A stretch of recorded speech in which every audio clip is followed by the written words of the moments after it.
Okey, tuan-tuan dan puan-puan ya.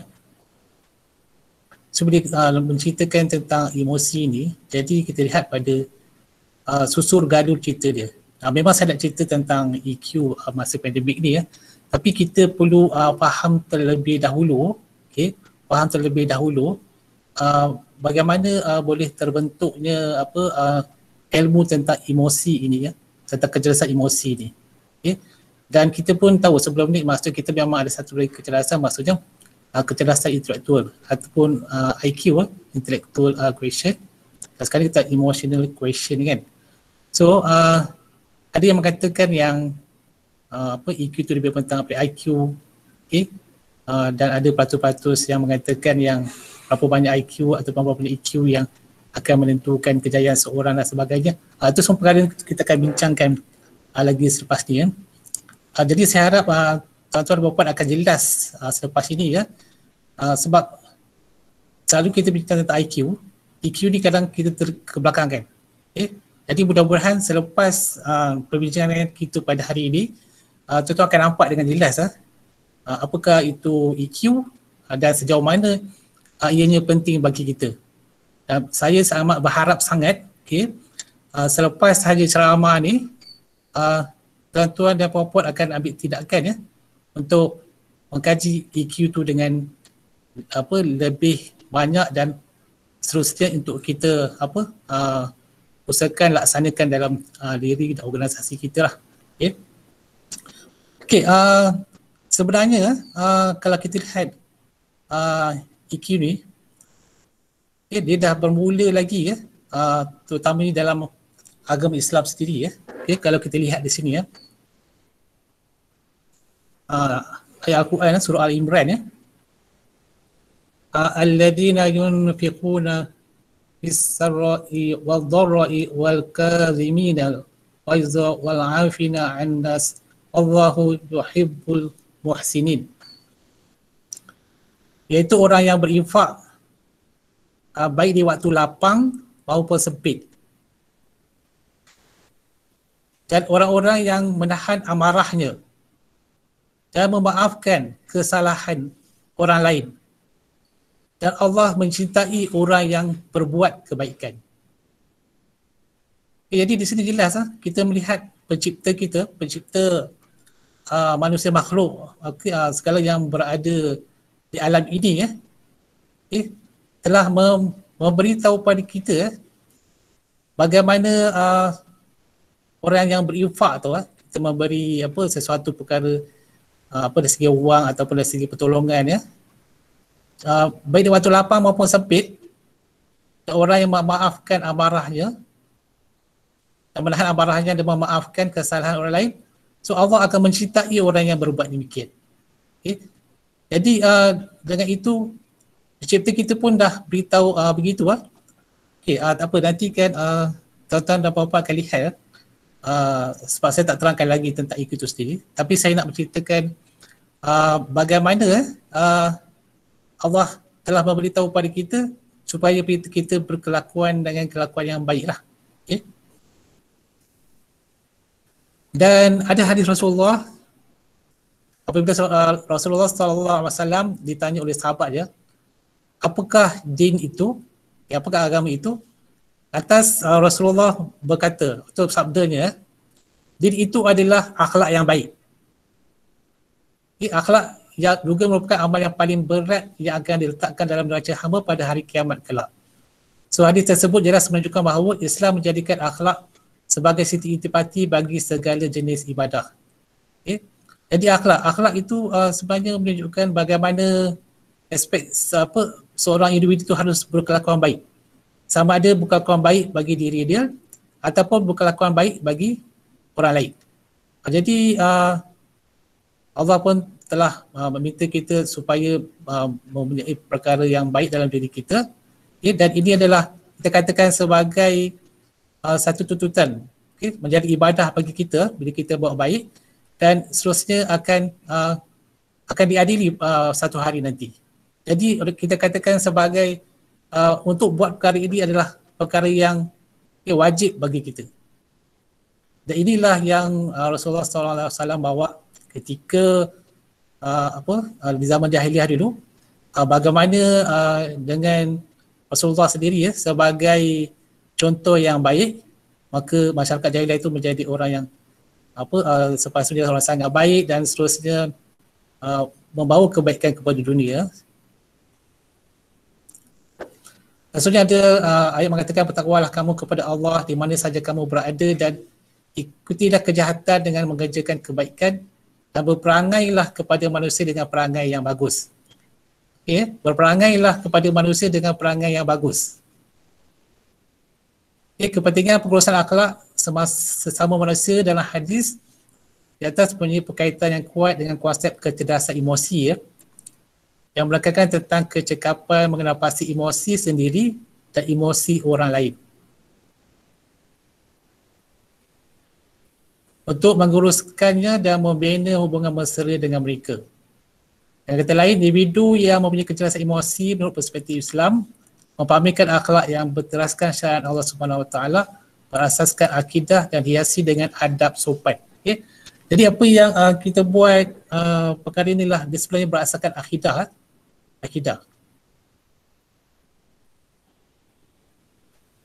Jadi Islam telah memberikan keistimewaan kepada manusia iaitu satu kehidupan yang seimbang berbanding dengan makhluk Allah Subhanahu Wa Taala yang lain. Manusia dianugerahkan akal dan fikiran dalam membuat pilihan yang bijak sewaktu berada dalam keadaan beremosi. Islam telah mengajar manusia mengenai kecerdasan emosi sejak manusia diciptakan oleh Allah Subhanahu Wa Taala. Okay? Jadi bagi manusia sejak dari awal lagi Allah telah memberikan panduannya, dah berikan manualnya kepada kita. Okey, dan bagi kajian di barat mereka menceritakan tentang kecerdasan emosi ini bermula daripada abad ke-20. Okey. Jadi sekarang ni saya nak cuba relatekan Jadi Islam dah katakan emosi itu daripada awal lagi. Okay? Semasa Rasulullah lagi, malahan Nabi-Nabi sebelum tu lagi, daripada Adam lagi, Allah dah tunjukkan semua perkara itu. Dan kita dah seterusnya pada kajian yang moden, saya nak bawa pada kajian moden sekarang ni.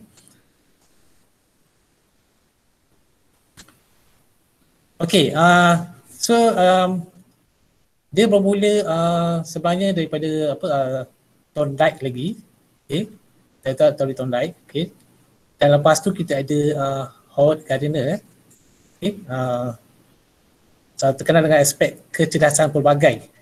Sebab kita tahu dalam kecerdasan pelbagai itu kita ada contohnya kecerdasan muzik, kita ada verbal, linguistik, jadi ada dua orang ni, John D. Mayer dan Peter Salovey ni. John D. Mayer ni dia adalah daripada Hampshire dan Peter Salovey ni daripada Yale. Mereka ni adalah keduanya adalah dua orang profesor. Jadi pada satu hari mereka berjumpa dan mereka bersembang-sembang, mereka mengatakan cuba lihat keadaan sekeliling kita ni. Kita ramai orang yang bijak pandai yang cerdik kan. Tetapi kita lihat mereka ada masalah kan. Contohnya masalah dari segi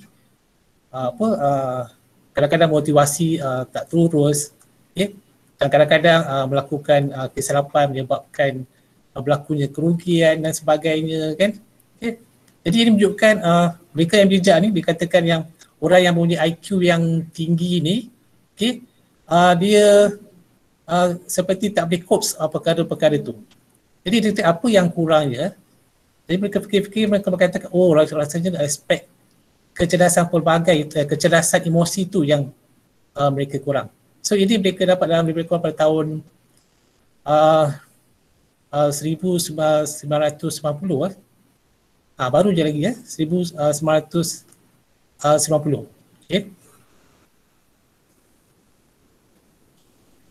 Ini kecerdasan emosi menurut Salovey dan Mayer.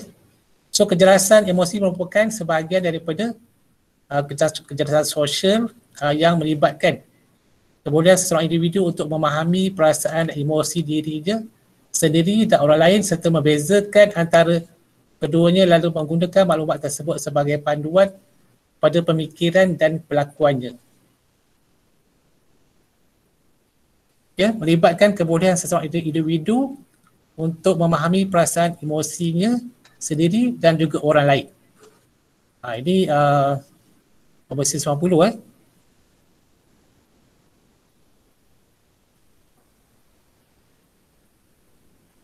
Okey, so daripada tahun 90, tahun 95, kita ada seorang ni, dia daripada lepasan daripada Harvard, Daniel Goleman, 95. Dia mengkaji tentang aspek psikologi dan dia menulis banyaklah tentang artikel-artikel bahan ilmiah di majalah psikologi okey. Jadi bila dia terdengar yang Solomon dia memikirkan tentang perkara itu, jadi dia pun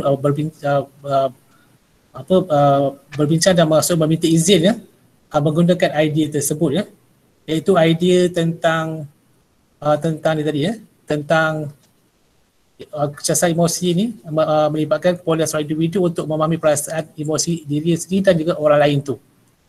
Okay. So Daniel Goleman dia menulis sebuah buku mengenai kecerdasan emosi itu.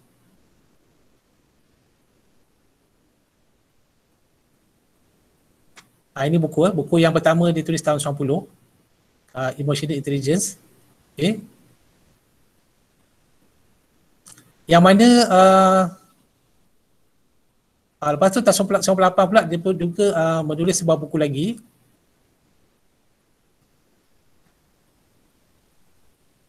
Ini buku dia yang kedua. Working with Emotional Intelligence. 98. Okay. Bagi Daniel Goleman, okay, dia menerangkan tentang 5 perkara ni iaitu bila disebut sebagai kecerdasan emosi tu, dia mencakupi 5 perkara iaitu pertama ialah aspek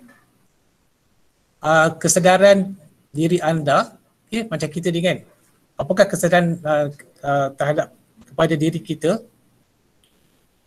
Lepas tu ialah aspek kemampuan untuk mengelola emosi tu. Ya, bagaimana diri kita tu, kita sedar tentang apa kita ada tentang emosi kita dan bagaimana kita nak kelola emosi kita. Dan seterusnya bagaimana pula kita menggunakan emosi itu secara positif. Okey. Okey, buku yang tahun 95 dia ada 1 2 3 ni. Okey. Yang keempat ialah kemampuan berempati. Okey. Dan seterusnya yang kelima ialah hubungan sosial.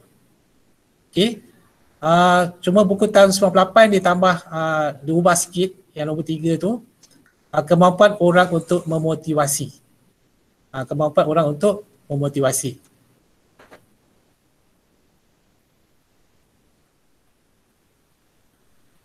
So kita lihat sini ada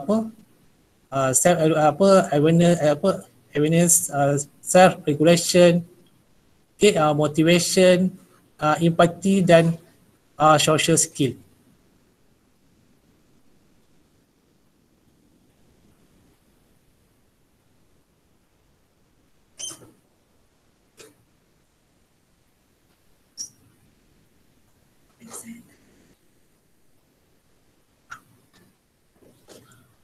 Okey, jadi kita lihat Daniel Goleman dia terbitkan buku yang pertama tahun 95. Okey, saya ulang semula. Ini buku dia yang pertama 95, Emotional Intelligence. Okey, dan seterusnya buku dia yang kedua, Working with Emotional tahun 98. Okey, dan seterusnya pada tahun 2004 sekali lagi Daniel Goleman mengeluarkan bukunya yang ketiga tentang Emotional Intelligence ni, yang bertajuk Primal Leadership, Unleashing the Power of Emotional Intelligence. Okay, berkaitan dengan kepimpinan dan juga emosional dalam bidang kepimpinan lah. Okay. Dan buku-buku ni semua kalau tuan-tuan dan puan-puan nak beli, memang ada di pasaran ya. Maksudnya boleh beli di pasaran lah buku-buku ni. Dan saya rasa penting ya juga tuan-tuan dan puan-puan untuk membeli buku ni ya, ada buku ni. Okay, kerana kita terutamanya sebagai pendidik, kita seharusnya melatih diri kita mempunyai kecerdasan emosi yang tinggi, selain daripada kita gunakan untuk diri kita, dan kita juga hendak mendidik bakal-bakal generasi yang akan datang bagaimana untuk kita dapat supaya kita berikan skill ni pada anak-anak murid kita. Contohnya kalau bagi pensyarah IPG kan, so boleh melatih guru pelatih kita mempunyai kejelasan emosi yang tinggi. Dan kalau bagi guru boleh melatih daripada sekarang untuk anak murid kita mempunyai kejelasan emosi yang tinggi. Okey, tadi saya tidak jelaskan secara terperinci ya, setiap apa yang berkaitan yang Daniel Goleman tu struktur ataupun model Daniel Goleman tu ya.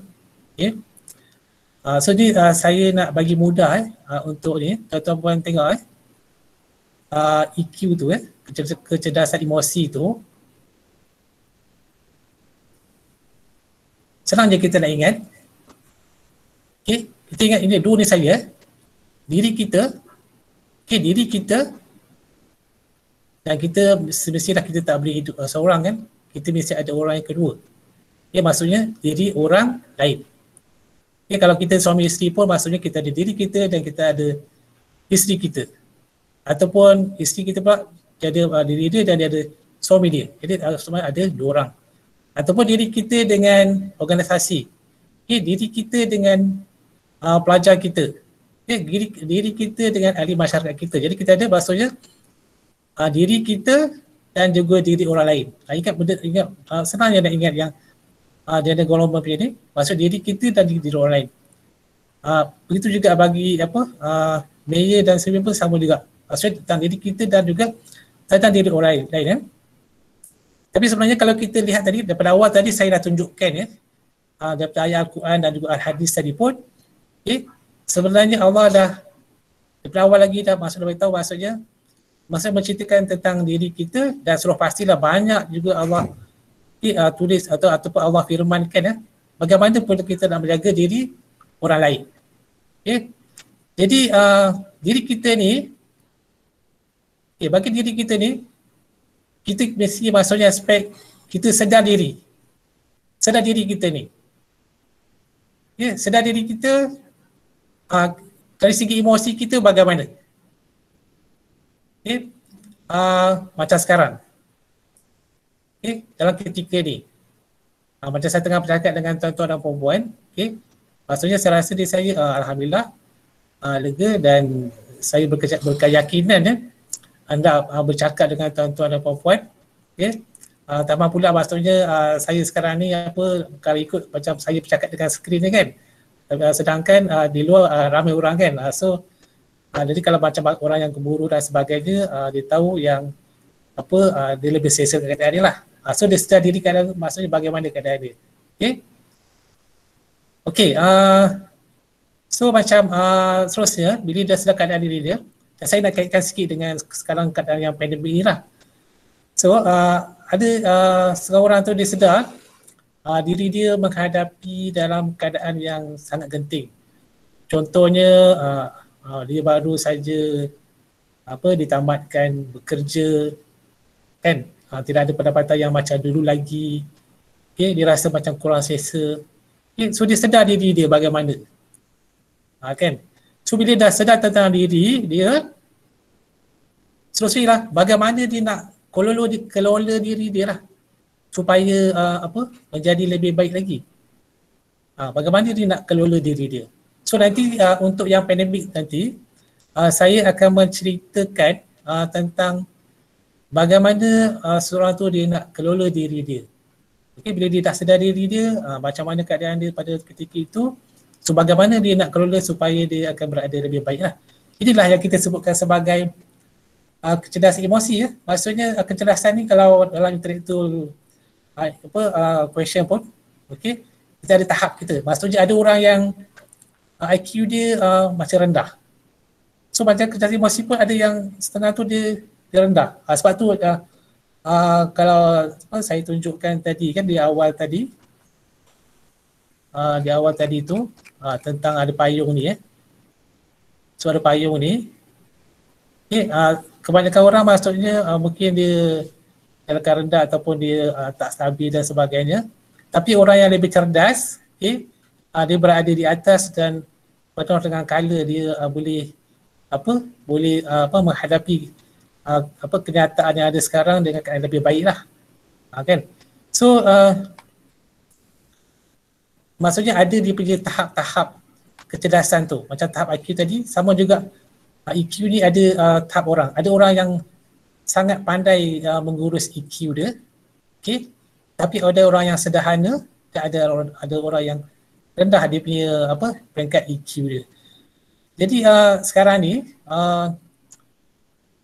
tu yang saya katakan tadi, diharapkan selepas ini kita akan berusaha untuk meningkatkan keupayaan EQ kita. Dan kalau kita pula sebagai guru, sebagai pengajar, sebagai pendidik, kita memikirkan apakah latihan yang kita boleh berikan pada pelajar kita sekarang ni, supaya keupayaan kecerdasan emosi pelajar tu boleh ditingkatkan. Kan?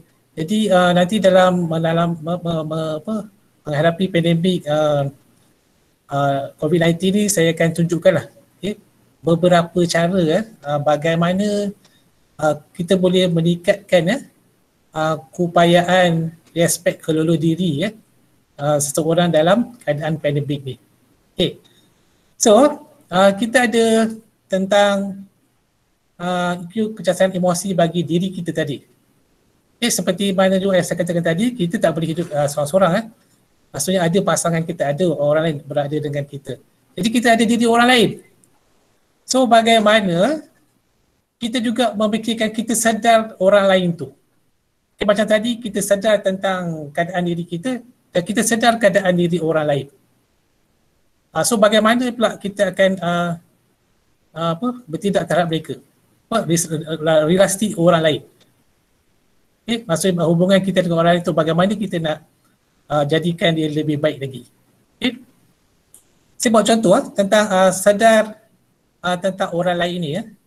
Contohnya kita tahu kita dalam contohnya kita sebagai guru dan juga murid kita, kan? So murid kita ni kita tahu macam minggu depan murid kita dah mula nak balik ke sekolah, kan?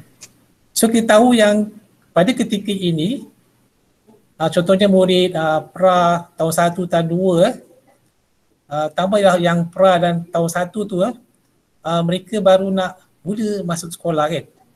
Jadi kita sedar yang pelajar murid kita ni dia berada dalam keadaan yang transisi untuk daripada rumah ke sekolah, kan?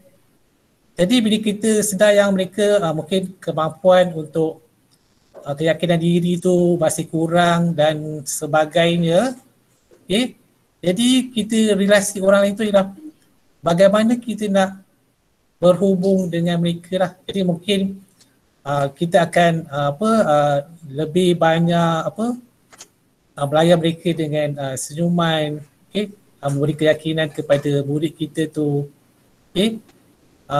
menjadikan mereka lebih selesa lah, kan? Dan termasuk juga nanti dalam organisasi, macam kita sebagai ketua. Bila kita sebagai ketua, kita sedar tentang staff kita, kita sedar tentang staff kita yang mereka berada dalam keadaan bagaimana, ada yang setengah tu sangat aceless, ada setengah tu yang sederhana, ada yang setengah tu lemah, kan?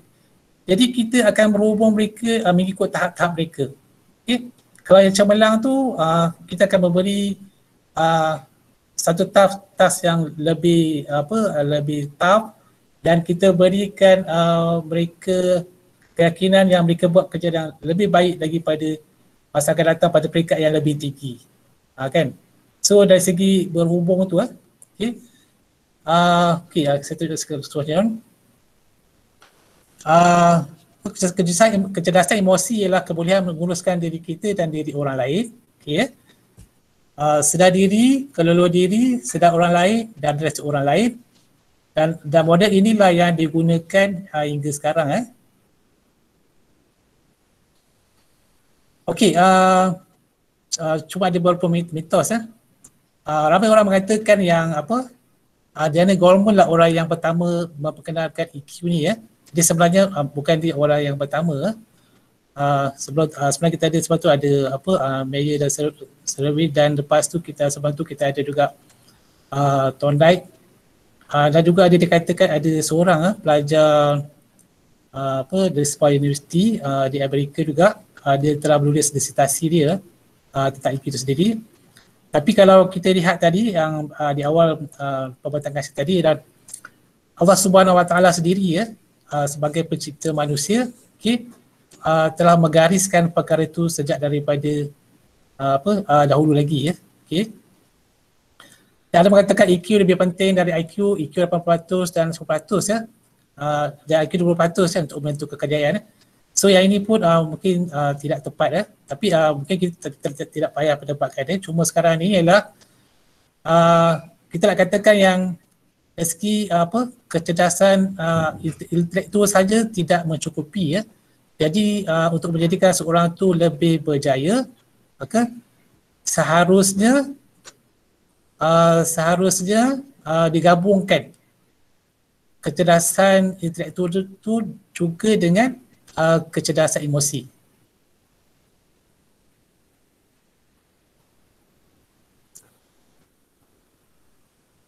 Okay, ini saya ambil daripada salah satu YouTube daripada Indonesia.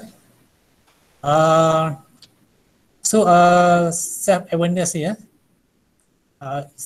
kita nampak sini lebih jelas lagi itu penyedaran emosi diri, self assessment dan juga percaya diri. Percaya diri kita dan dari segi self awareness ni adalah kita bagaimana kita nak manage tu, bagaimana kita nak kontrol diri kita mempercaya dan dipercaya, disiplin dan bertanggungjawab, kemampuan kita mengadaptasi, lepas tu dorongan berprestasi, lepas tu berinisiatif kan. Macam dorongan untuk berprestasi ni. So bagaimana biasa orang tu memikirkan yang dia sekarang ni memang dia sedar diri dia memang dikatakan sebagai antara orang yang cemerlang lah di satu organisasi kan. Jadi dia memikirkan bagaimana dia nak lebih lagi berprestasi pada masa akan datang. So dia akan berusaha lah dengan berbagai cara. Tambahan pula kalau bagi yang masih berada dalam peringkat yang sederhana, dia juga berusaha untuk meningkatkan keupayaan diri dia.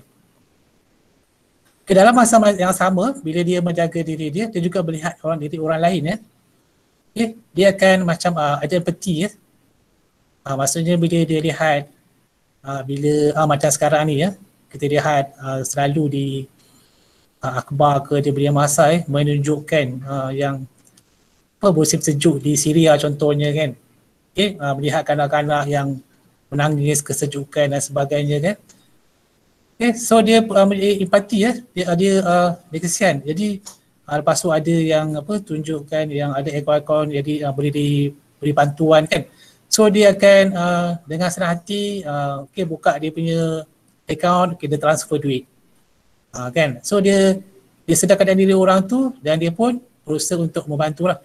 Orientasi servis, penyedaran tentang organisasi dia bagaimana kan. So kalau dia lihat organisasi dia lemah kan, so dia akan minta tanggungjawab untuk membantu untuk meningkatkan keupayaan organisasi dia. Pasal social skill, membangun orang lain, mempengaruhi, komunikasi dengan baik, management konflik, seperti aspek kepimpinan, lepas tu dari segi apa untuk dari segi perubahan, dia boleh coach seperti itu, dia membangun ikatan dan kerjasama dan juga kolaborasi ni. Okay. Dan di sini itu juga kadang-kadang ada yang mengatakan yang awak ni bagus lah, dah lah punya IQ awak tinggi ya, memang seorang yang bijak kan. Tapi dalam masa sama saya lihat awak ni juga EQ yang tinggi. Kadang-kadang kita lihat kita katakan seorang tu EQ yang tinggi, atau kadang-kadang kita mengatakan EQ kita yang bagus ni lah. Kerana aspek diri kita boleh jaga kan. Maksudnya diri kita ni menjadi orang yang sangat berjaya, okay, kita boleh kontrol diri kita, kemarahan kita boleh kontrol, okay, kegembiraan kita boleh kontrol. Tetapi dari aspek dengan sedar diri orang lain, kita tak boleh buat. Contohnya kita tak boleh sangat kerjasama dengan orang lain, okay? Kita tak boleh sangat mempengaruhi influence orang lain, okay? So kalau itu dia tak seimbang, so kita tak katakan yang orang tu mempunyai EQ yang tinggi ya. So kalau EQ yang tinggi lah, dia boleh berusaha untuk meningkatkan upayaan emosi diri dia dalam keadaan baik, tapi dalam masa yang sama juga, okay, dia boleh meningkatkan keupayaan bagi orang lain. Itulah baru dikatakan sebagai mempunyai tahap EQ yang tinggi. Kan? Jadi itulah. Jadi bila kita membincangkan perkara ini, okay, dan bila saya kaitkan pula dengan tadi ada hadis tadi, dia menjadikan sebagai satu akhlak. Okay. Makna kita berusaha untuk memperbaiki diri kita, berada dalam keadaan yang sangat baik, sangat bagus. Okay. Dan kita sebagai Muslim pun kita jangan lupa apa yang kita buat, okay, yang perkara yang baik sebagainya akan dicatat oleh malaikat raqib. Kan? Dan seterusnya nanti akan ditimbang, okay, dengan sewajarnya. Okay. Malahan ya, bukan untuk diri kita saja, tapi untuk diri orang lain. Sehinggalah dikatakan apa? Kalau kita ada membuat kesalahan dengan Allah Subhanahu Wa Taala, dari segi pengampunan mungkin kita tak susah, maksudnya kita just bertaubat dan kita mohon keampunan kepada Allah, insya-Allah Allah akan maafkan. Okay. Tetapi kalau kita ada buat kesalahan dengan sesama manusia, okay, jadi mungkin agak sukar lah. Jadi kita kena jumpa orang tu, kita kena maklumkan apa kesalahan kita dan kita maafkan dengan dia. So kalau kita orang tu maafkan kita, jadi insya-Allah kita akan lepas lah dari segi kesalahan tu kan. Jadi maksudnya dari satu segi dah mengatakan yang kita sangat perlu menjaga diri kita dan juga alhamdulillah diri orang lain. Okay. Ini semua dalam model yang sama, self-awareness, social awareness, self-management, relationship management kan. So jadi selepas saja Daniel Goleman mengeluarkan modelnya, okay. So satu dunia bergerak ke arah untuk mencapai kepada tahap manusia yang terbaik lah. Kan? So macam-macam model lagi mereka keluarkan berasaskan kepada model yang asal tu. Okay, dan Malaysia pun tidak ketinggalan ya, mengeluarkan model tersendiri juga. Ini adalah model kepintaran emosi, government, adaptasi, Noria ya, Prof. Noria. Prof. Noria ni adalah salah seorang pensyarah di Fakulti Pendidikan di UKM, dan beliau juga adalah orang yang pertamalah yang membuka permata kita di UKM. Okay. So ini model dia. Dalam model dia ada aspek pengurusan ke diri. Okay, maksudnya sadar diri tadi. Okay, kesedaran ke diri, kesedaran emosi, penilaian ke diri, yakin, jujur. Okay, dalam pengurusan ke diri juga ada regulasi ke diri, rawatan diri, kepercayaan, bertanggungjawab, kebersesuaian, inovatif. Lepas tu ada motivasi diri. Okay, dalam golongan pun ada motivasi diri. Dorongan pencapaian, komitmen, inisiatif, minat. Okay, seterusnya sedar orang lain ya. Empati, memahami, membantu, menggambar potensi, orientasi perkhidmatan, menarik kepelbagaian, kesedaran politik, penyayang, kemahiran sosial, pengaruh, pengurusan konflik, aspek kepimpinan. So bagaimana aspek pemakil perubahan tu, bagaimana kita ni bila masuk organ dalam organisasi, okay, kita jadi pemakil kepada perubahan.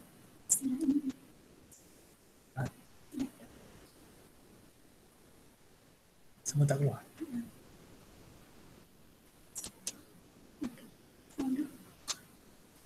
Perbezaan hubungan, bekerjasama, kebolehan berpasukan, okay, komunikasi, aspek nilai kerohanian, kematangan dan pembelajaran sepanjang hayat dan juga kehidupan emosi. Okey, itu adalah model kepentingan emosi Goleman dan juga adaptasi Noria. Okey, seterusnya kita ada aspek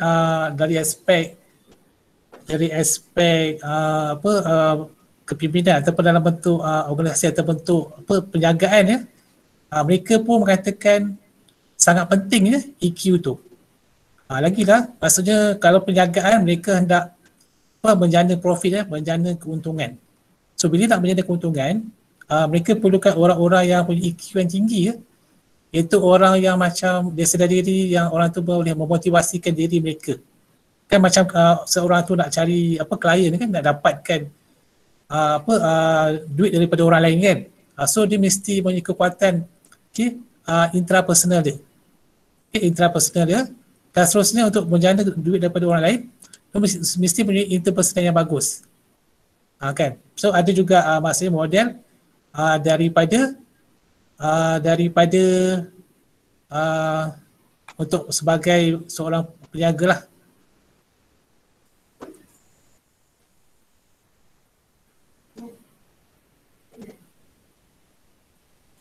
Okey, cuma saya nak tanya tuan-tuan dan puan-puan, saya just nak feedback tuan-tuan balik ya. Saya dah tunjuk beberapa ni.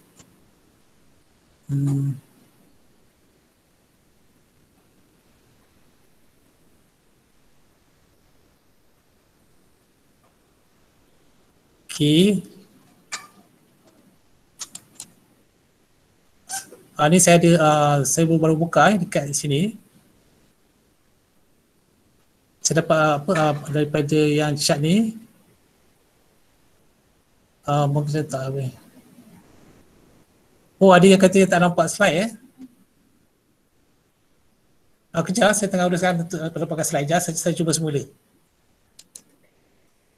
Saya cuba buka balik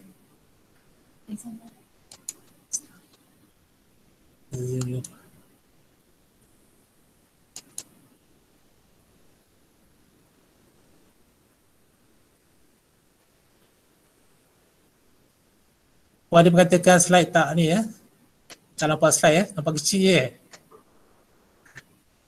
sebab tadi bila saya gunakan skrin jadi saya tak nampak slide ni kejap kita cuba usahakan untuk nampakkan slide semula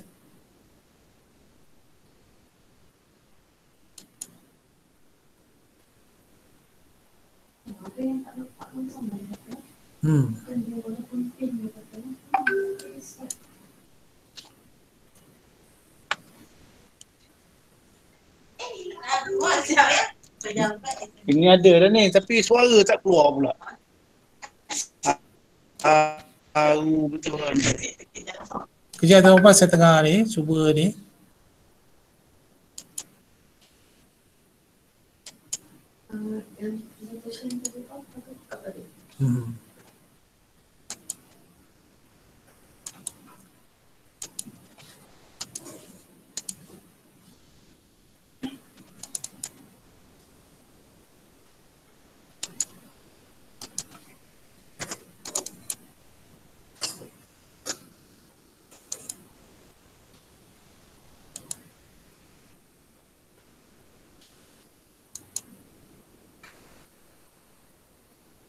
Saya cuba boleh tuan-tuan dan puan.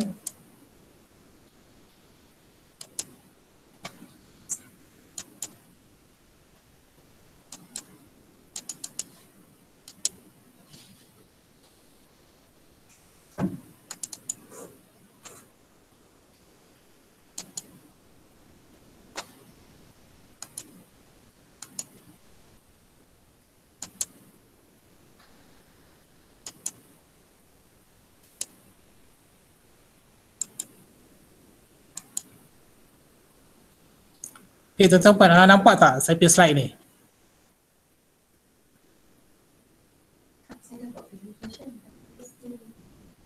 Okay. Okay. So nampak slide saya ni, nampak Okay. Okay. Okay. nampak. Okay saya minta maaf tadi Okay. tak pasal sebab tadi saya terus pada yang skrin yang saya tak nampak komen tuan-tuan dan puan-puan Okay, saya just ulang sikit tentang skrin ni yang tak nampak tadi tu. Tadi saya dah terangkan tentang dari segi dalam Allah SWT menerangkan tentang pentingnya aspek emosi ni. Ada ayat Quran, ada hadis Rasulullah. Dan saya terangkan yang ada dua orang yang di abad 20 yang antara yang memulakan John D. Mayer dan juga Peter Salovey. Nampak tak gambar ni? John D. Mayer dan Peter D. Salovey, nampak tak? Saya kena tanya dia tak nampak. Nampak tak tuan-tuan dan puan-puan? Nampak. Okey. Jadi John D. Mayer dan Peter Salovey ni, dia juga dapat idea daripada Howard Gardner sebab Howard Gardner ada menceritakan tentang dua kecerdasan yang menceritakan tentang kecerdasan intrapersonal dan kecerdasan interpersonal. Kan? So daripada intrapersonal dan interpersonal itulah John D. Mayer dan Peter Salovey ni fikir yang perkara ini adalah berkaitan dengan kecerdasan emosi kan. Okay. Dan daripada John D. Mayer dan Peter Salovey ni dibawa kepada Daniel Goleman So Daniel Goleman dia minta kebenaran kepada John D. Mayer dan juga Salovey untuk menggunakan idea mereka menceritakan tentang kecerdasan pelbagai ini dan semuanya mengarah kepada 5 perkara tadi. Okay, dia punya struktur dia dan ini adalah buku yang pertama yang dikeluarkan oleh Daniel Goleman. Daniel Goleman dikeluarkan 3 buah buku So ini buku yang pertama pada tahun 95. So dia dah keluarkan tentang tentang 5 perkara ni. Okey, pertama sekali aspek kesedaran diri, kemampuan untuk mengelola emosi, bagaimana menggunakan emosi secara positif, kemampuan bersempati dan hubungan sosial. Okey, dan tahun 98 dikeluarkan lagi satu buku dan ditambahkan sebagai kemampuan orang untuk memotivasi Okey, ni buku Daniel Goleman yang kedua, Working with Emotional Intelligence, dan saya katakan tadi buku-buku ni sampai sekarang masih dijual lagi, boleh beli di Shopee ataupun di Lazada ataupun di Amazon kan. Okay. Ini buku yang latest tahun 2004. Okay, tahun 2004.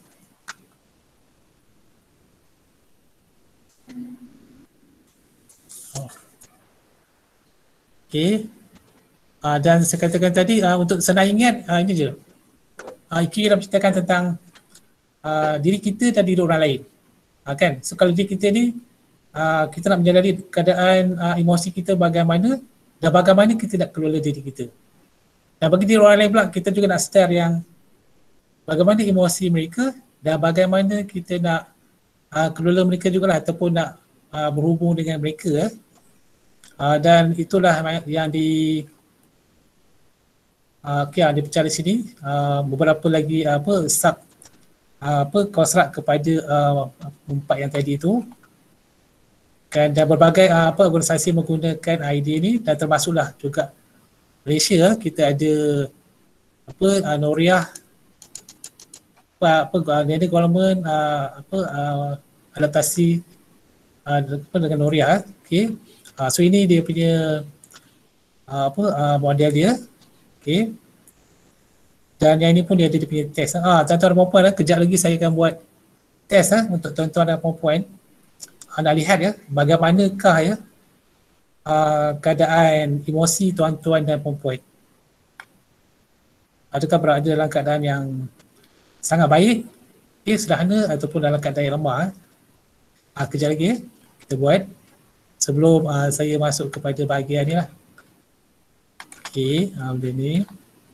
Satu lagi saya nak ni nak bincang tentang perkara ni iaitu berkaitan dengan leader ni. Seorang ketua. Sama ada kita dalam macam guru besar bagi sebuah sekolah ke, pengetua bagi sebuah sekolah ke, ataupun kita ketua panitia ke, ataupun sekolahnya kita ketua ataupun guru kelas ataupun guru kepada anak murid kita kan. So macam kita alhamdulillah kita memang ada experience tu kita ada. Macam saya alhamdulillah tahun ni saya masuk tahun yang ke-30 sebagai seorang pendidik. So insyaAllah pengalaman tu sikit sebanyak tu dah ada. Okay. Social management skills kan, kita dah belajar daripada dulu, kita management skills. Okay. Dan satu lagi yang penting kita adalah aspek kita harus mempunyai emotional intelligence, sebaiknya yang tinggi kan. Tapi cuma kalau kita fikir balik dari segi emotional intelligence ni, ada tak kita belajar kat mana-mana kan secara resmi kan. Kan dari segi solusi ni saya rasa macam tak ada secara resmi kita belajar kan. Macam berdasarkan pengalaman dan sebagainya kan, daripada kita ikut apa yang agama kita ajar kan. Jadi itu yang kita gunakan sekarang ni. Dan saya fikir lebih baik kalau kita ada macam satu training yang khas kan. Macam pada belajar di sekolah pun sebenarnya kalau boleh macam ada satu training yang khas tentang untuk emotional intelligence ni. Terutamanya bila kita lihat tak pernah terjadi di dunia ni pandemik COVID-19 ni menyebabkan emosi orang lagi macam amat terganggu kan. Jadi kemungkinan selepas ni kita harus memikirkan satu training khas yang kita boleh buat lah. Macam saya memang ada satu buku yang dikarang oleh orang-orang Malaysia juga menceritakan bagaimana kita boleh buat training ni, apakah latihan-latihan dia kan. So okay, macam ni ni seterusnya sebenarnya macam aspek intellectual question ni, okay, kita juga IQ boleh diukur, EQ pun kita boleh ukur kita boleh ukur benda tu. Dan kalau tuan-tuan pergi ke di Google, boleh type saja EQ test, so insyaAllah ada banyak yang keluar, jadi kita boleh ambil test kat situ. Jadi emotional intelligence test and assessment ni, okay.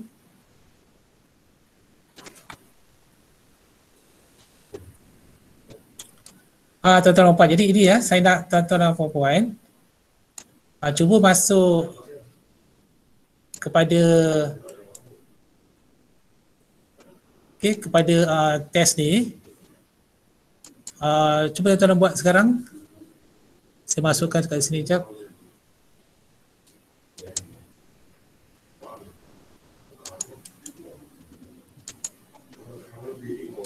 Saya dah masukkan dekat chat tu. Cuba tuan-tuan dan puan masuk pada alamat tu. Ada dia punya soalan-soalan yang diberikan. Cuba tuan-tuan dan puan jawab dengan jujur. Jadi nanti dia akan berikan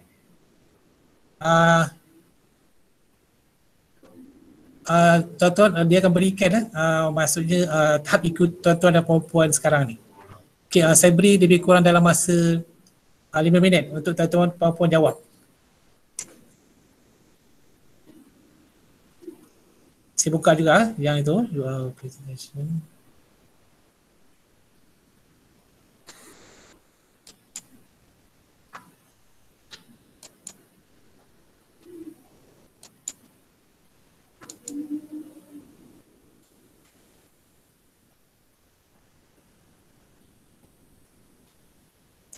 Puan tengah jawab soalan tu. Cuba jawab tengok.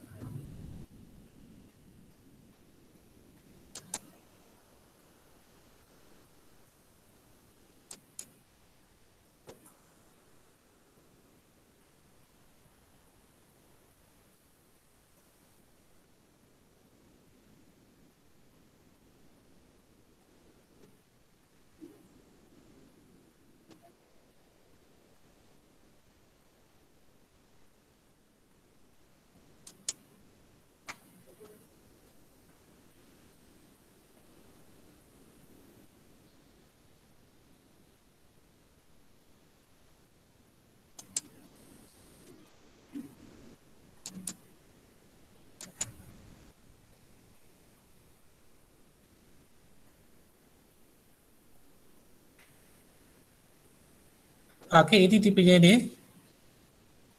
Kalau lihat kan, emotional intelligence quiz. Our emotional intelligence quiz describes situation that we all experience in our lives. Be as honest as possible when answering the questions, as that will provide you with the most accurate assessment of your level of EI. Once you have taken the quiz, you will receive your results as well as recommendations on how you can manage your emotions and connect more skillful with others. Ya, mungkin saya jawab, saya cuba je kan. Ni agree. I can stay calm under pressure, agree. I understand feedback, FD katakanlah maksudnya saya disagree. I manage anxiety, stress, energy, and fear pursuit of goal. Katakanlah saya macam tak berapa setuju dengan pernyataan ni, saya disagree. Okay. I utilize criticism and other feedback for growth. Okay. Contohnya saya tak boleh terima apa orang cakap kat saya kan, jadi saya disagree. I'm positive, mungkin saya katakan saya tak positif, saya bukan orang positif kan. Strongly disagree. Also I practice a sense of humor. So saya berkata saya negative agree, tak pasti kan. So I try to see things from another perspective. So saya cakap disagree, saya ni orang yang maksudnya yang negatif. So I recognize how my behavior affects others. So macam saya pun tak berapa nak kenal sama orang, macam aspek sedar diri orang tu saya tak ada. I agree skillfully, saya pun macam disagree. I can listen without jumping to judgment. Okay, from the disagree, I carefully admit to making a mistake. Okay, disagree. Tengok apa dia punya ni.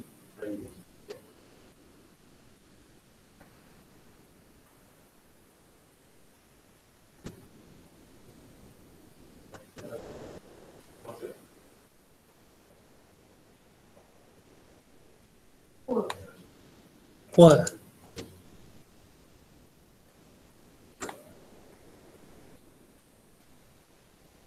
Okay, poor EQ.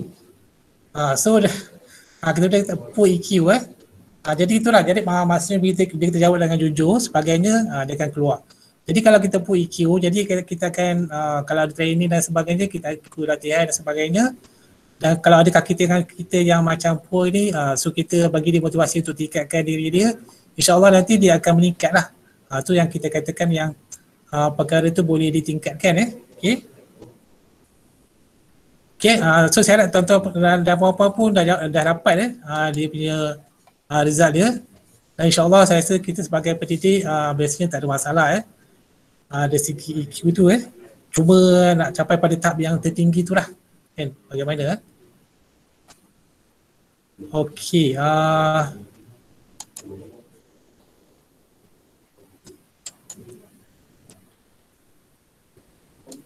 okay, saya sambung balik dengan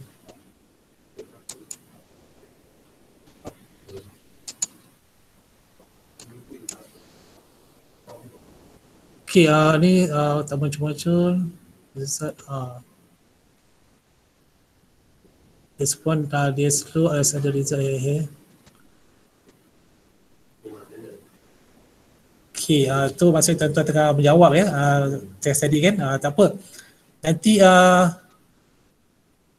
okay, nanti tuan-tuan dan puan-puan boleh cuba lagi gunakan alamat tu nanti, okay, untuk lain kan, ataupun kalau nak bagi test kat kawan ke kat murid ke boleh kan. Okay.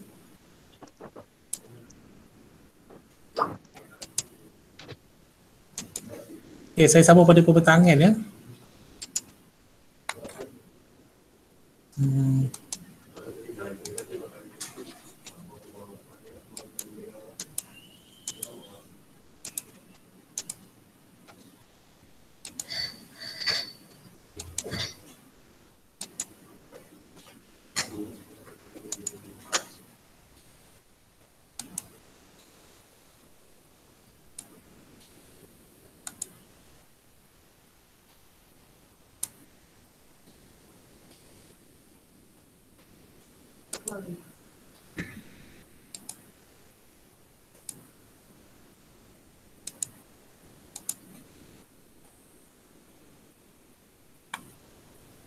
Okay, apa lagi? Okey, so ada orang tanya, bolehkah anda belajar kecerdasan emosi? Jadi sebenarnya kecerdasan emosi tu bila belajar dan kita belajar, so kita kena ada buat training tertentu lah, kan? Dan kebetulan pun pelajar kami minggu hadapan ada lebih kurang 450 orang akan pergi ke sekolah untuk PBS. So mereka akan buat satu kajian tentang bagaimana guru menggunakan EQ semasa PDP berlangsung lah, kan?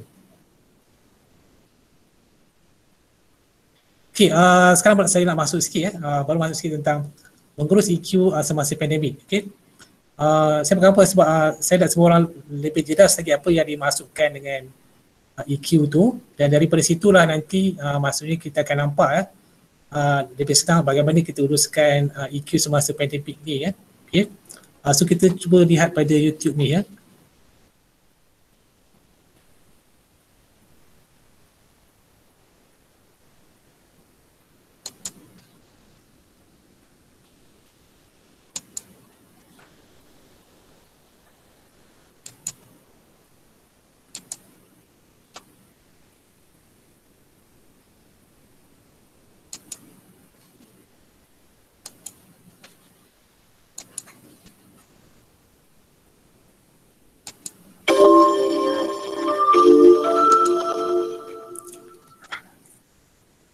The current challenges brought about by COVID-19 for people all around the globe are unparalleled and have caused fear, anxiety, and uncertainty for so many of us. We are all going through this together, and it's important to understand that you're not alone in how you're feeling right now, and that there are practical, healthy ways to cope with these emotions.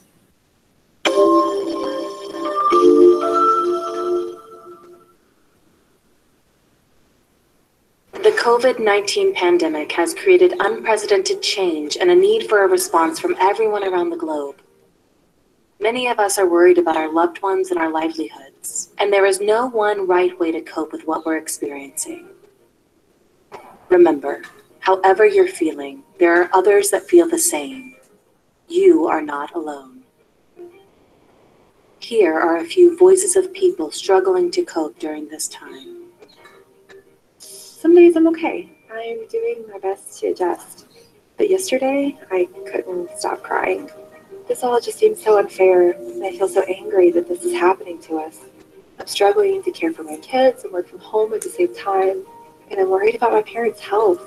I watch the news and it just seems so hopeless. I don't know how to keep it together. I feel so lost and sad. So much has changed.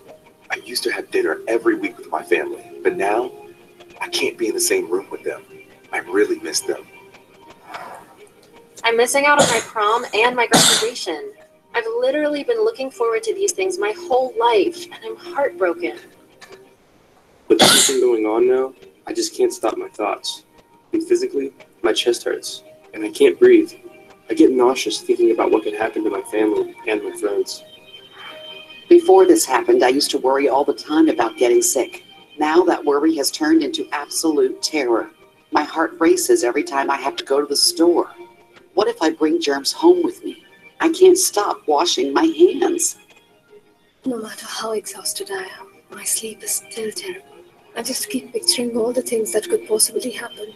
Will I ever get a good night's sleep again? I've been through so much already. I don't know how I'm going to deal with this too. My flashbacks are getting worse and worse. Honestly, I feel like I'm more comfortable in times of crisis. I'm not sure why I don't feel as upset as everyone else does right now.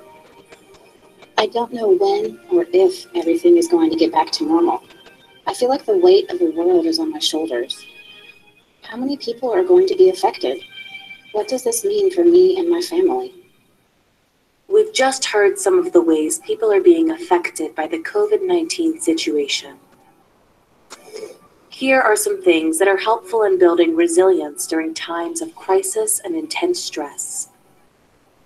There are a lot of things outside of our control right now, which can be scary. By focusing on the things we can control, we can refuel ourselves and become more grounded and able to focus and cope with all of the things we can't control. One of the most important actions within your control is to follow CDC guidelines to reduce your chance of being exposed or passing the virus on to others. Use social support. No one should go through this alone. There is absolutely no shame in talking about what you're going through with your friends and family, and it's important to be there for others too. Video chat and phone calls are a great way to stay connected. Prioritize self-care. Staying on a regular schedule, exercising, eating a healthy diet, keeping a sleep routine, and taking time to meditate or pray are all important, now more than ever. Be gentle with yourself. During times like this, you will have good days and bad days. Your emotions are most likely heightened at this time. Try not to compare your life to what you see on your friends' social media feeds. There is always more going on behind screens. Helping others can bring joy and gratification. Do what you can to help others, even if it's something as simple as lending an ear or making someone smile.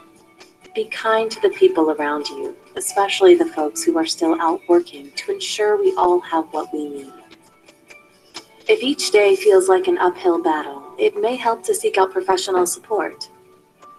To continue helping during this time of social distancing, many mental health providers are using telemental health in their practice. If you can't afford therapy or need to talk to someone right away, you can call the Suicide Prevention Lifeline 24 hours a day at 1-800-273-8255. You are not alone in how you are feeling. There are things you can do and resources you can use to cope during this challenging time. Check out our library for more videos to learn more about mental health, dealing with isolation, and ways to cope. We're all in this together.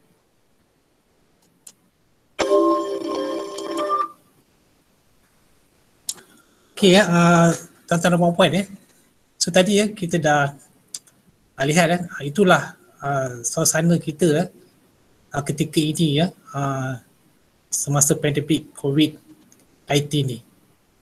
Okay. Dan terutamanya bagi kita ramai di sini dalam kalangan pendidik okay.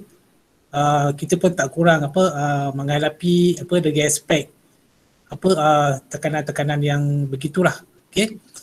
Jadi ada beberapa tadi yang perkara yang dicadangkan, nanti saya akan tambah beberapa perkara lagi. Cuma saya nak beritahu ialah dari segi basic dia yang semua orang kena tahu ialah aspek kita boleh kontrol perkara itulah. Okay, yang pertama yang kita lihat tadi dari segi EQ tadi tu, yang dari segi modal tadi tu, okay, kita dah sedar diri kita sekarang ni berada dalam keadaan bagaimana, okay, dan seterusnya bagaimana kita nak kelola semua perkara itu. Tadi beberapa contoh dah diberikan, so saya akan berikan beberapa contoh lagi diberikan supaya kita boleh atasi apa yang sedang kita hadapi okay.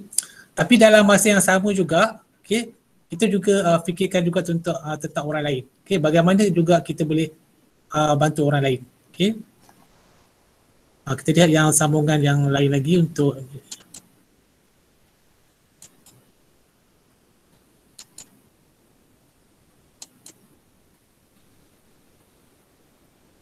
okay, so tadi kita dah sedar diri kita, macam lihat ada dua orang ni okay. Mereka sedar mereka berada dalam boring dan sebagainya ni, okay. So bila mereka sedar bila perkara begitu, okay, apa tindakan yang seharusnya mereka buat?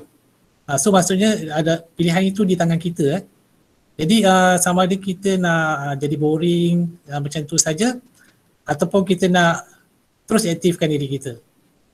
Kalau begini memang tak bagus lah kan. Jadi kita akan ambil kelola diri kita dalam keadaan yang lebih baik lagi, aktifkan diri kita. Contohnya begini aktifkan diri dengan mungkin beribu ada handphone dan sebagainya kan, so boleh dengar muzik dan sebagainya, melihat movie ke, ataupun ada mereka yang boleh menanam pokok kan, meneruskan hobi menanam pokok.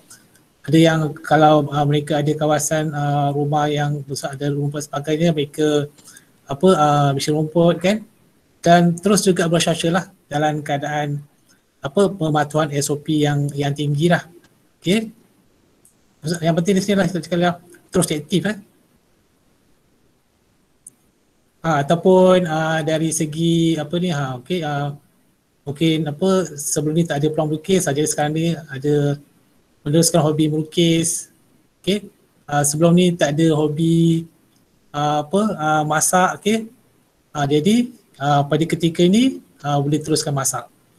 Macam saya, alhamdulillah, sebelum ni saya tak pernah masak sangat tapi bila keadaan yang pandemik ni saya ada peluang untuk masa kita berada di rumah lebih panjang. Okey. Jadi saya pun dah, macam semalam saya masak semalam kari nasi kandar Penang kan. So saya just buka the YouTube, saya tengok macam mana nak buat. Jadi saya pun pesian ikan semua kan, masuk rempah dan sebagainya, jadi masak. Jadi maksudnya kita ada aktiviti yang kita terus buat lah kan. Ada setengah orang tu mungkin dia tak pernah bermuzik sebagainya, mungkin dia dah mulakan muzik kan sebelum ni. Okay, yang betul aktif. Lepas tu kita sentiasa berhubung juga. Okay. Kita berada dalam keadaan biasa tapi mematuhi SOP. Okay. Terutamanya dengan ahli-ahli rumah. Okay. Mungkin sebelum ni kita jarang berkumpul, tapi sekarang ni kita dah berkumpul kan. Jadi kita create suasana yang bukan masing-masing duduk dalam bilik masing-masing saja, tapi kita boleh create dalam keadaan yang kita ketika masa makan ke, masa kita boleh bersama ataupun setiap petang kita boleh berbincang, boleh bersembang kan. Dia terus berhubung dan alhamdulillah juga sebab dari segi infrastruktur tambah kita sebagai macam pendidik ni kita dia kata kesemuanya dah ada kemudahan ni kita boleh menggunakan kita punya gadget kita, sama ada handphone ataupun laptop kan, untuk berhubung dengan orang lain. Macam sekarang ni saya dengan tuan-tuan dan perempuan, ada yang daripada Sabah Sarawak pun kita terus boleh berhubung Jadi tuan boleh mendengar apa yang saya cuba bincangkan pada hari ini. Sama ada kita berhubung secara seorang-seorang ataupun kita dengan ramai orang. Pada sekarang ni saya seorang dengan tuan yang ramai. Jadi kita teruskan untuk berhubung jangan berhenti berhubung Ada sosial jangan risau sangat. Kan? Macam sekarang ni kita dah mula diberikan masa semalam Perdana Menteri dah lancarkan untuk vaksinasi tu. Dan hari ni saja dah 465,000 dah register untuk secara sukarela untuk divaksinkan jadi kita mengambil tindakan yang supaya diri kita jangan risau kan. Jadi dengan usaha yang kita buat tu membolehkan kita mendapat bila semua dah dapat vaksin nanti insya-Allah keadaan akan kembali pulih lah. Jadi kita boleh hilangkan kerisauan lah. So jangan kita fikir macam-macam itulah ini dan sebagainya kan. Akan merisaukan kita lah. Dan tidak penting, yang penting juga ialah di sisi aspek penjagaan diri. So perkara-perkara yang tak sepatutnya kita buat, maksudnya dari segi membuang masa terlalu lama sangat dengan benda cuaca sehingga menyebabkan kita tak cukup tidur, meletih dan sebagainya kan. Kita punya kucing ni dah tidur tapi kita belum tidur lagi. Walaupun mata dah tak boleh buka, kita masih lagi dengan gadget kita. Ini macam penjagaan diri yang tak baik lah. Dan termasuk juga kemungkinan sekarang ni macam-macam kita masak kan. Jadi masak pula mungkin makanan yang tak sihat. So itu kita kena elakkan lah. Kita masak makanan-makanan yang berkhasiat hadkan maklumat berkaitan dengan pandemik ni. Jadi kita sebaiknya hanya menerima maklumat-maklumat yang berkenaan saja. Contohnya daripada Kementerian Kesihatan Malaysia punya maklumat kan. Lepas tu maklumat daripada yang selalu kita dapat daripada mesej daripada bahagian keselamatan negara kan. Itu adalah sangat membantulah. Jadi maklumat-maklumat yang tak berkaitan, yang merisaukan juga, orang kata kita tak perlu lihat lah. Jadi kan itu akan menimbulkan kerisauan kita. Jadi tuan-tuan dan puan, ini adalah antara bagaimana kita nak kelola diri kita lah pada ketika ini ya. Ni aspek selamat bersukan ni pun memang sangat penting. So kita boleh buat di dalam rumah ataupun di luar rumah kan. So dalam rumah okey macam buat regangan, okey kita boleh ada apa untuk apa ni menggunakan mesin-mesin tertentu kan, mesin sukan yang tertentu. Jadi kita boleh bersukan lah. Okay, dapatkan cahaya matahari juga. So jangan kita duduk je dalam rumah dalam gelap. Itu tak baik untuk kesihatan. Okay, belajar kemahiran baharu jadi masa ni lah kita boleh tambah kita punya skill kita. Dari segi apa aspek penggunaan komputer ataupun sekarang ni kalau dulu kita agak kurang dari segi teknologi maklumat, sekarang ni kita dah rasanya dah mula lepas tahun dah kita dah mula tingkatkan keupayaan kita dari segi teknologi maklumat lah. Okay. Dan tidur yang cukup, pastikan tidur kita cukup. Okay.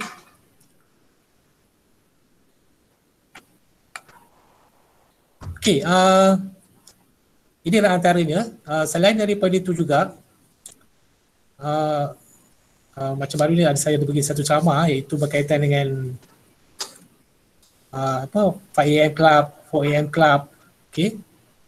Macam 4am Club, maksudnya ketika pandemik ni maksudnya kita berada di rumah. So bila ada rumah, kita ada perkara-perkara tertentu yang dulu kita tak boleh buat, sekarang ni kita dah boleh buat dan insyaAllah lepas ni kita akan teruskan. Saya masukkan tu ialah macam 4am Club. 4am Club ni maksudnya kita bangun seawal pukul 4 pagi. Dan banyak kajian mengatakan yang bila kita bangun seawal pagi tu kita punya badan kita berada dalam keadaan yang sangat baik, sangat segar dan sebagainya, dan ketika itu akan membolehkan kita buat kerja dengan lebih baik lagi dan dia akan maintain untuk seharian tu. Okay. Jadi kenapa tidak semasa ini kita mulakan perkara-perkara begitulah. Tapi untuk bangun seawal 4 pagi, bangun seawal 5 pagi, okay, kita perlu tidur awal lah kan. Maksudnya seawal Isyak tu pukul 9 malam lagi kita dah tidur. Kan? Jadi barulah kita boleh bangun pagi Dan ini saya suka kita nak amalkan apa tu konsep Kaizen. Kaizen ni ialah kita buat perkara tu macam setiap hari dalam keadaan yang continuous dan juga constant lah. Okay? Kita constant setiap hari buat perkara itu dan akhirnya nanti akan menjadi tabiat kita lah. Okay. So dengan begitu kita bukan saja telah memulakan cara hidup baru, kita telah meningkatkan kualiti hidup kita. Dan insyaAllah perkara tersebut kita akan teruskan lagi selepas pandemik ni. Termasuklah juga kalau sebagai seorang Muslim kita boleh untuk menjadikan bagaimana kita kelola diri kita ni menjadi yang lebih baik lagi lah. Masa ni lah juga macam bila kita dah bangun seawal 4 pagi ataupun 5 pagi, insyaAllah tentulah perkara utama yang kita akan buat ialah solat tahajud, solat hajat, solat witir, lepas tu kita baca Al-Quran. Kan? So hikmah dari solat tahajud tu pun saja kita dah tahu begitu banyak dia punya hikmah dia, termasuk juga dengan baca Al-Quran tu. Yang mana baca Al-Quran tu, dan sebaiknya bila kita baca Al-Quran tu juga kita baca terjemahan dia supaya kita faham, sebab perkara itu akan mempengaruhi kita punya pengetahuan bawah sedar kita. Kan? Jadi bila pertama bawah sedar kita hadap kepada ke arah yang positif, maka itu telah meningkatkan keupayaan diri kita untuk menjadi lebih baik lagi lah dalam sehari itu. dan kita keep continue perkara itu setiap hari dan dia akan menjadi tabiat. Mudah-mudahan nanti selepas habis saja dalam keadaan yang baik dan sebagainya, kita dah orang kata mempunyai kualiti hidup yang lebih baik lagi daripada dulu. Jadi inilah kata peluang yang ada pada kita sekarang yang kita boleh grab tu, ambil daripada sekarang, kan. Jadi itu saja, bukan saja menyelesaikan berapa masalah sekarang, tapi juga akan meningkatkan keupayaan kesihatan kita. Sebab tuan-tuan dan puan-puan harus sedar apabila emosi kita tak stabil, terutama emosi yang ke arah yang negatif, contohnya kita menjadi seorang yang pemarah, seorang yang kecewa, seorang yang macam ada menyimpan hasad dengki, benci pada orang, sebab itu adalah emosi-emosi yang tak baik dan dia sebenarnya mempengaruhi kita punya fizikal kita juga. Dia mempengaruhi tidak balas hormon dalam badan kita. Macam tuan-tuan pernah dengar, macam ini saya nak tunjukkan kesan kepada emosi kepada badan seseorang. Ada seorang lelaki tu, dia tak pernah jumpa dengan ayah dia. So lepas maksudnya dia hidup dalam 50 tahun, tiba dia jumpa dengan ayah dia.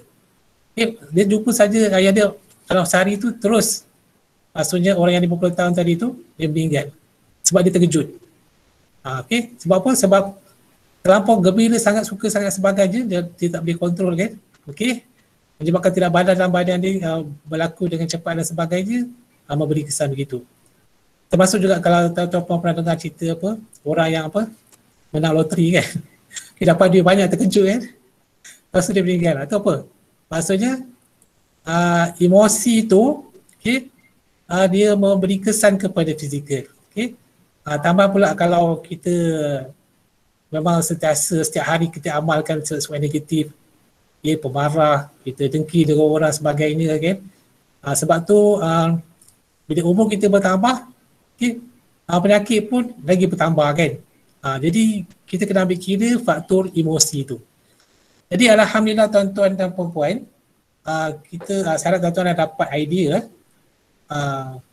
bagaimana emosi tu dikatakan emosi tu, dan tuan-tuan puan-puan sedar emosi apa yang ada pada diri tuan-tuan puan-puan, dan lepas tu bagaimana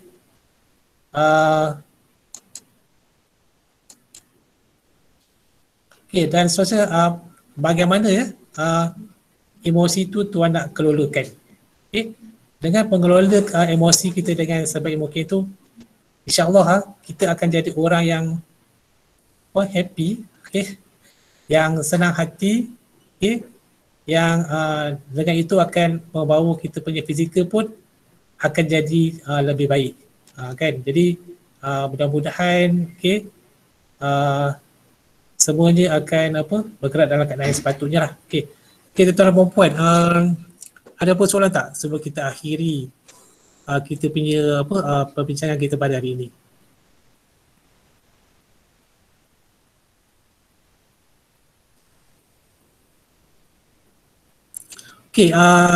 Sebenarnya saya galakkan tuan-tuan dan puan-puan, kalau boleh dapatkanlah buku-buku yang berkaitan dengan IQ ni, kita baca lagi, kita fahamkan, ataupun boleh teruskan adakan perbincangan ke ataupun in-house training ke berkaitan dengan emosi ni, dan kita boleh jemput pakar-pakar lagi. Dan sebenarnya pakar-pakar psikologi tu ada maksudnya di hospital ke ataupun di klinik-klinik ke, kan. Kita boleh jemput mereka, dan itu juga adalah salah satu usaha bagaimana kita nak tingkatkan kehidupan yang kelola diri tadi tu. Dan dengan itu juga nanti boleh menjadikan macam kita saya katakan tadi, kita sebagai guru, kita bukan saja menggunakan EQ tu untuk kita, tapi kita boleh maksudnya serapkan kepada pelajar kita, kepada murid kita. Okay? Seawal mereka di prasekolah lagi lah, sehinggalah mereka meningkat dewasa lah. Okay? Dan mudah-mudahan mereka boleh membentuk diri mereka menjadi orang yang lebih baik pada masa akan datang. Maksudnya dari segi IQ kita tambahkan, aspek kognitif kita tambahkan mereka dengan baik. Dalam EQ yang akan melengkapkan diri mereka menjadi orang berjaya pun kita tingkatkan juga. Dengan itu mereka akan jadi orang yang terbaik lah pada masa akan datang. Okey, tuan-tuan dan puan, saya harap perkongsian kita pada hari ini telah dapat memberi idea. Jadi macam seperti saya cakap tadi, kalau masuk isi objektif saya ialah saya nak nampakkan kepada tuan-tuan dan puan yang aspek EQ ni terutama dalam Islam dan agama Islam ni dah diperkatakan daripada awal lagi oleh Allah Subhanahu Wa Taala. Okay? Dan seterusnya bagaimana EQ tu kalau kita nak terkenal sikit, maksudnya dari segi teori ni daripada macam katakan daripada barat lah. Mayer sebenarnya tu, dan lepas tu kepada sebetul Howard Gardner, lepas tu bawa kepada Daniel Goleman. Dan Daniel Goleman dan mereka itu semua menceritakan tentang emosi diri kita dan diri orang lain. So diri kita tu, kita sedar apa emosi kita, dan bila kita sedar apa emosi kita, kita akan kelola emosi kita. Dan sama juga pada orang lain, kita sedar emosi orang itu bagaimana. Macam kita sebagai ketua, so kita tahu yang emosi orang itu ini dan sebagainya. So bagaimana kita nak relasi, maksudnya nak hubungkan ataupun nak uruskan juga emosi orang lain itu. Okey, dan seterusnya tadi saya bincangkan juga sebab contoh terus bagaimana nak kelola emosi semasa pandemik ni. Antaranya macam saya katakan tadi, dari aspek kita sekarang ni melihat kepada data-data yang sahih saja, kan, data-data sahih saja untuk kita ambil tahulah, jangan ambil tahu data yang tak sahih atau akan merisaukan kita lagi. Okey, tuan-tuan dan puan, jadi saya ingat itu saja perkongsian kita untuk hari ini, dan insyaAllah akan memberi manfaat lah pada tuan-tuan dan puan-puan sekalian. Okey, jadi kalau ada apa-apa yang tuan-tuan dan puan-puan nak tanya lagi, tuan-tuan dan puan-puan berilah hubungi saya juga. Nombor saya 019 892 kan, 019 59 019 69. Okey, kalau tak ada apa-apa, saya ingat itu saja perkongsian hari ini, dan saya mohon ribuan ampun dan maaf atas sebarang kekurangan lah dalam pembentangan saya ini, dan insyaAllah apa yang saya kongsikan tadi boleh beri manfaat kepada semua orang lah. Jadi yang nama itu daripada saya, dan semua kelebihan itu daripada Allah Subhanahu Wa Taala. Ya, sekarang saja. Assalamualaikum warahmatullahi taala wabarakatuh. Waalaikumsalam. Terima kasih, Encik. Sama. Waalaikumsalam warahmatullahi taala wabarakatuh. Terima kasih Encik Kashfi. Waalaikumsalam Encik Kashfi. Terima kasih. Terima kasih banyak. Waalaikumsalam. Terima kasih, Kashfi.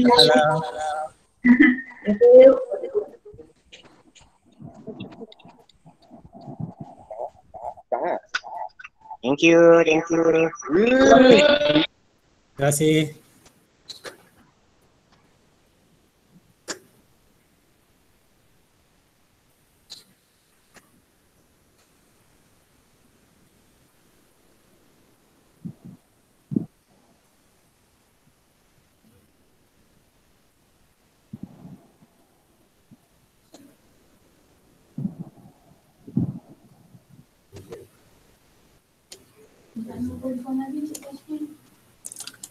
Ha? Nombor telefon.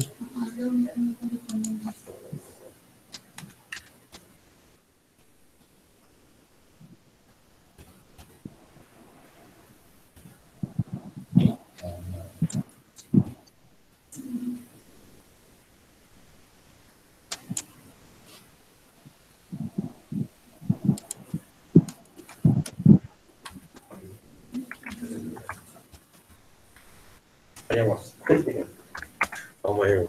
Ha? Tu apa 296. Bila